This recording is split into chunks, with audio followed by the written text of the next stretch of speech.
Hello बेटा, कैसे हैं आप लोग? बढ़िया। तो बेटा आज हम एक पोएम पे चर्चा करेंगे। क्लास 10th का सेकंड पोएम है ये, जिसे इसे भी रॉबर्ट फ्रॉस्ट ने ही लिखा है, जिसे उन्होंने चैप्टर 1 लिखा था। उन्होंने उस चैप्टर में हमारे इंटरनल बिहेवियरल जो चेंजेस थे, हमारी क्या प्रॉब्लम्स हैं, चाहे इंटरनली हो या एक्सटर्नली हो, किसी भी तरीके की बातें हों जो मतलब जिसे हम देख सकते थे और फील कर सकते थे, मतलब जैसे कि उसमें बहुत डीप सॉरो में थे। खुद लेखक रॉबर्ट फ्रॉस्ट उन्होंने इसी चीज़ को अभिव्यक्त किया है हम सबके सामने। उसी की तरह कुछ ये वाले पोएम भी हैं जिसका नाम है फायर एंड आइस। अब अगर फायर एंड आइस का शाब्दिक अर्थ देखा जाए तो फायर का मतलब होता है अग्नि यानी आग, और आइस का मतलब होता है बर्फ।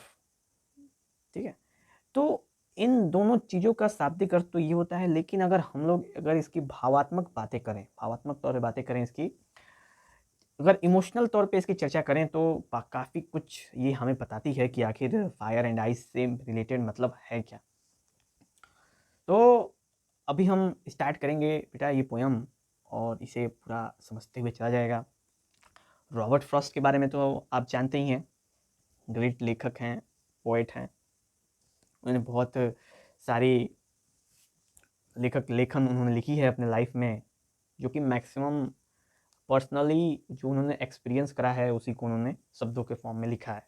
ठीक है, तो उसमें स्टार्ट करते बेटा हम लोग। तो फायर एंड आइस सबसे पहला है स्टेंजा में, 2 स्टेंजा है इसमें। पहला है सम say the world will end in fire, यानी कुछ लोग हैं जो कहते हैं कि ये दुनिया आग से ख़त्म होगी।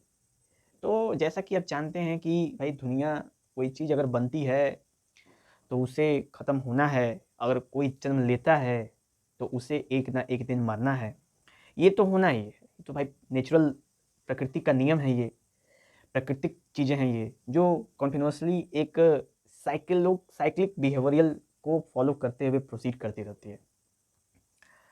तो some say the world will end in fire, some say in ice. कुछ कहते हैं कि ये दुनिया आग से ख़त्म होगी, तो कुछ कहते हैं कि ये दुनिया बर्फ से ख़त्म होगी। From what I have tested of desire, और जो मैंने महसूस किया है, जो मैंने महसूस किया है, यानी जो लेखक ने महसूस किया है, अगर लेखक के तौर पे हम सोचें तो from what I have tested of desire, यानी कि इस दुनिया में जो जो अपने बारे में, जिसको कहते हैं सेल्फ थिंकिंग, इच्छा की बात करते हैं। डिज़ायर मतलब इच्छा होता है बेटा, यानी जो इच्छा की बातें हैं, यानी from what I have tested of desire, यानी हमारे सोसाइटी में जिन जो इच्छाएं हैं लोगों की, उन्हें जब मैं देखता हूँ, उन्हें जब मैं समझता हूँ कि अगर हमारे सोसाइटी में 110 लोग हैं, तो किसी को पैसे कमाने हैं, तो किसी को गैंगस्टर बनना है, तो किसी को मॉन्स्टर बनना है, तो किसी को दबंग बनना है, किसी को गुंडा बनना है, किसी को डीएम बनना है, किसी को पुलिस बनना है, किसी को आर्मी बनना है। बहुत लोगों की बहुत सारी मंशाएं हैं, और बहुत लोग तो मंशाएं कुछ की पता चल पाती हैं और कुछ अंदर छिपा के रखते हैं, पर डिज़ायर्स, इच्छाएं तो इच्छाएं झलक तो जाती ही हैं ये कि होती क्या हैं। तो जब हम और या मैं जब मैं देखता हूँ अपने आसपास के, अपने सोशलाइजेशन में, जब मैं इच्छाओं को उनके समझता हूँ, तो मैं उन लोगों का सपोर्ट बहुत ज़्यादा करता हूँ, उन लोगों की बातें बहुत ज़्यादा मानता हूँ जो कहते हैं कि ये दुनिया आग से ख़त्म होगी। क्यों? ऐसा क्यों मैं मानता हूँ? क्योंकि जो लोगों की इच्छाएं हैं वो काफ़ी निर्मम है। निर्मम कहने का सेंस है कि इसमें कोई अपनापन नहीं है। इच्छाएं ऐसी ऐसी इच्छाएं हैं जिनसे ना किसी का भला होने वाला है, केवल सेल्फिशनेस है। सेल्फिशनेस भरी हुई है इनकी इच्छाओं में, पर्सनल चीजें हैं, और उन पर्सनल इच्छाओं में वो दूसरों को दुखी देखना ज़्यादा पसंद करते हैं। अब हमारी सोसाइटी में भी कुछ ऐसे व्यक्ति हैं, कुछ ऐसे लोग हैं बच्चों, जिन्हें दूसरों के दुख में खुशी होने में मजा आता है। अब आप कभी ऑब्जर्व करना, उन्हें दूसरों के कुछ दुख का समय होता है तो उन्हें खुशी होती है, चलो बढ़िया भैया, अरे बढ़िया हुआ है, very good very good very good.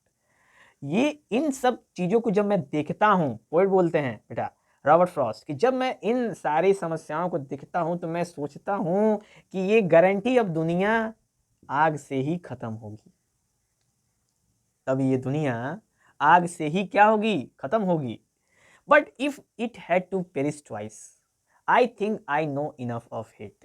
और फिर मैं इसके बारे में सोचूं कि क्या कोई और तरीका नहीं हो सकता दुनिया के खत्म होने का, तो कुछ तो बर्फ भी कहते हैं। तो जैसी इच्छाएं की बात करा मैंने कि जैसे लोगों की इच्छाएं हैं अपनी अपनी, और वो इतने चरम सीमा पे हैं, अपने अनंत सीमा पे पहुंची हुई हैं कि जिनसे दूसरों का भला तो नहीं हो सकता, अपनी भला के बारे में बस सोचना है। इन दूसरों की भलाई से कोई तात्पर्य, कोई मतलब नहीं है, केवल अपने भलाई से मतलब है।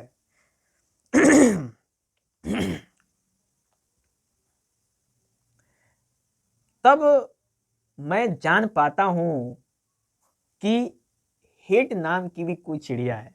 हेट, हेट मतलब नफरत। तो दो बातें हुई बच्चों, कौन कौन सी? एक है डिजायर, इच्छा, और एक है हेट, नफरत। तो ये जो इच्छा है और ये जो नफरत है, ये दोनों के दोनों ही यानी but if it had to perish twice, अगर दोबारा इसके कोई चर्चा सोचने को मिले तो I know enough of it, मैं जानता हूं कि नफरत भी एक बहुत बड़ा रोल अदा करता है। तो फिर मैं सोचता हूं कि जब नफरत भी एक अदा कर टू से that for destruction I also great, यानी कि जब आग, आग मतलब डिजायर, बेटा इसमें कवि ने, पोएट ने बताया है कि जो इच्छा है उसको फायर से कंपेयर किया है और जो नफरत है उसको आइस से। क्योंकि अगर गौर करो बेटा बेटा तो इच्छा जब भी हम अपनी जाहिर करते हैं काफी एनर्जेटिक महसूस करते हैं, हम काफी खुश होकर ये चर्चा करते हैं कि मेरी इच्छा क्या है। लेकिन जब हम नफरत करते हैं तो काफ़ी शांत मन से नफरत करते हैं, हम ये किसी को नहीं बताते, ना बताने में इंटरेस्ट रखते हैं कि हम बेटा तुमसे नफरत करते हैं, लेकिन लोग फिर भी नफरत करते हैं। यानी ऊपरी मन से तो वो आपसे अच्छे व्यवहार कर रहे हैं, पर अंदर से उनके मन में आपके प्रति बहुत ही अच्छी भावनाएं नहीं है, नफरत भरी हुई है।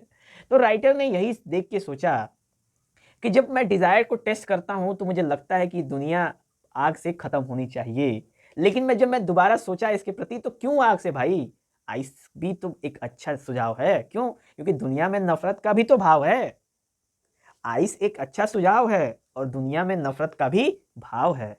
तो to see that for destruction ice is also great. और मैं कह सकता हूं कि जैसे जैसे आग से भी दुनिया खत्म होती है, इसे मैं फेवर कर रहा हूं, वैसे मैं आइस से भी दुनिया खत्म हो, इस ये भी एक अच्छा सुझाव हो सकता है। एंड वुड सफिस, और ये काफी, बहुत ज्यादा है। तो बेटा ये हो गया दो स्टेंजा का पोयम, और इसमें राइटर ने बहुत ही अच्छी बातें कही हैं। वैसे राइटर ने, जहाँ तक मैं सोच पा रहा हूँ, मेरा पॉइंट ऑफ व्यू है बेटा कि राइटर ने ये बातें उठाई हैं 7 डिमोन्स से। 7 डिमोन्स की अगर हम बात करें तो 7 डिमोन्स वो डिमोन्स हैं जिन्हें कलयुग में, कलयुग यानी दिस एरा में, यानी इस जनरेशन एरा में भेजा गया है, जो कि 7 हैं: ईर्ष्या, अहंकार, लोभ, मोह और आपका माया, और ऐसे करके बेटा टोटल 7 थे ऐसे डिमोन हैं जो क्या करते हैं, जो हमें अपने पथिक मार्ग से, अपने असली अस्तित्विक मार्ग से भटकाने की कोशिश करते हैं। और ये लालच, लालच भी है बेटा, लालच। और मेरे पॉइंट ऑफ व्यू से बेटा रॉबर्ट फ्रॉस्ट ने ये दो, एक डिजायर और एक हेट, ये भी रॉबर्ट फ्रॉस्ट ने इसी 7 डिमोन्स में से 2 डिमोन्स की बात की है, जिसमें एक का नाम है डिजायर और एक का नाम है हेट। तो बेटा ये दो भी एक मॉन्स्टर ही हैं जो क्या करते हैं, स्लोली स्लोली स्लोली हमें अपने एक्चुअल पाथ से भटका देते हैं। तो अगर बेटा गौर करो तो आखिर हमारा जन्म हुआ ही क्यों है, वाई आवर जन्म इज हैपनिंग हेयर, बर्थ क्यों हुआ है धरती पे हमारा? धरती पे जन्म हुआ है बेटा ताकि हम मोक्ष की प्राप्ति कर सके, हम जीवन मृत्यु की इस चक्रव्यूह से निकल सकें। लेकिन ये जो 7 डिमोन्स हैं बेटा, ये कभी भी हमें इस मोह माया के जाल से, जंजाल से नहीं निकलने देते, और जो इससे निकल पाते हैं उन्हें मोक्ष की प्राप्ति होती है, जो नहीं निकल पाते वो जीवन भर इसी में काटते हैं और फिर समाप्त हो जाते हैं, डेथ हो जाता है, फिर जन्म लेते हैं, फिर डेथ हो जाता है, फिर जन्म लेते हैं, फिर डेथ हो जाता है। तो ये था बेटा हमारा टोटल फायर एंड आइस का कॉन्सेप्ट जो रॉबर्ट फ्रॉस्ट ने बताया था, और मैंने बताया कि रॉबर्ट फ्रॉस्ट ने कहाँ से ये चीज़ें उठाई हैं। बहुत अच्छा कॉन्सेप्ट था इनका। और ऐसे करके बेटा ये हमारा पोएम का समरी हो गया कंप्लीट। और आप चाहें तो इसे इस तरीके से आप एडजस्ट करके अपने कॉपी के आंसर बुक में प्रिंट कर सकते हैं। ओके, चलते हैं बेटा, मिलेंगे अगले अगले से आपके क्या कह सकते हैं, अगले से पोएम में मिलेंगे। पोएम तो बहुत मजे आते हैं, तो अगले पोएम में बहुत अच्छे से मिलते हैं बेटा। चलते हैं, जय हिंद। पढ़ते रहना बेटा, एग्जाम की तैयारी करो, जीवन में आगे बढ़ो, ठीक है। और हेट और डिज़ायर के बारे में सोचो, हेट तो करो ही मत, चलो डिज़ायर रखो, कुछ तौर पे डिज़ायर रख सकते हो, क्योंकि डिज़ायर नहीं रखोगे तो फिर कैसे आगे वर्क करोगे। चलो मान लिया मैंने, लेकिन हेट नहीं रखना, क्योंकि हेट क्या करेगा बेटा, आपको इंटरनली करप्ट कर देगा, ठीक है। और अगर आप इंटरनली करप्ट हो गए तो आप एक अच्छी डिसीजंस नहीं ले सकते, आप किसी के बारे में अच्छा नहीं सोच सकते, ठीक है। तो हेट नहीं कभी करना, ठीक है बेटा। हाँ, चलते बेटा, जय।